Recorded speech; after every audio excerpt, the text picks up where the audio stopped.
hard work, integrity, and knowing the right networks. This is equal to financial independence.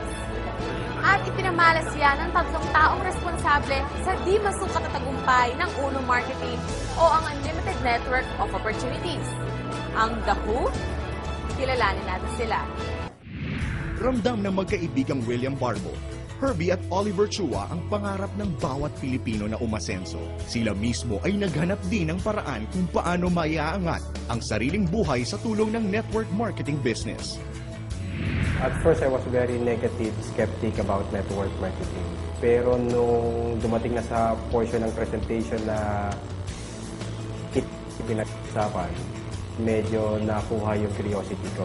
Time I wanted na magkaroon ng magandang kinabukasan yung aking pamilya. I was able to realize na hindi lang pala totoo ang network marketing, kung hindi isang pakagandang negosyo na pwedeng subukan ng kahit sino.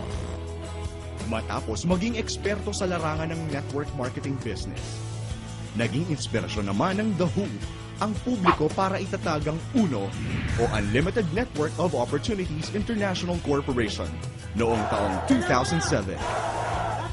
Yung mga tao na number one na reason para patagalin ang negosyo ng network marketing, bakit hindi na lang kami mismo yung mag-put up ng sariling kumpanya, since ang gusto naman namin sa pangmatagalan.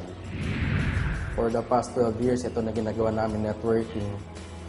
So, dati yung combination ng mga, may kanya-kanya kami mga field, di ba? So, kaya siguro 3 years pa lang ang Uno, talagang lumaki na ng ganito. Ang ginawa namin itong marketing plan to last a lifetime. Meron nasa market ngayon, existing, na ginawa itong marketing plan, hindi nila alam kung saan sila pupunta kung ilang taon. Pero kami, alam namin na maski na dulo, hindi makikita dito kung gaano katagal ito. Kasi ito nga, from the start, yung maths niya, mathematics niya tama. Dahil sa mahusay na marketing plan, mission and vision, sa loob lamang ng 3 taon, nakamit ng Uno ang tagumpay.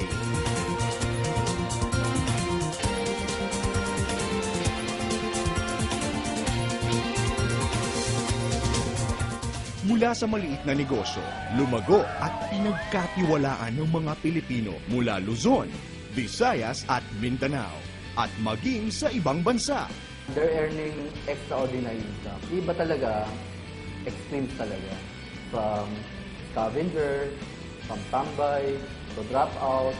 Ako mismo, natunghayan ko na marami nagbago ang buhay sa tulong ng Uno. Sigurado ang tagumpay sa tulong ng Uno. Nasa sipag, tiyaga at dasal, samahan natin ng tamang oportunidad tulad ng Uno. Lahat tayo aasenso. Number 1.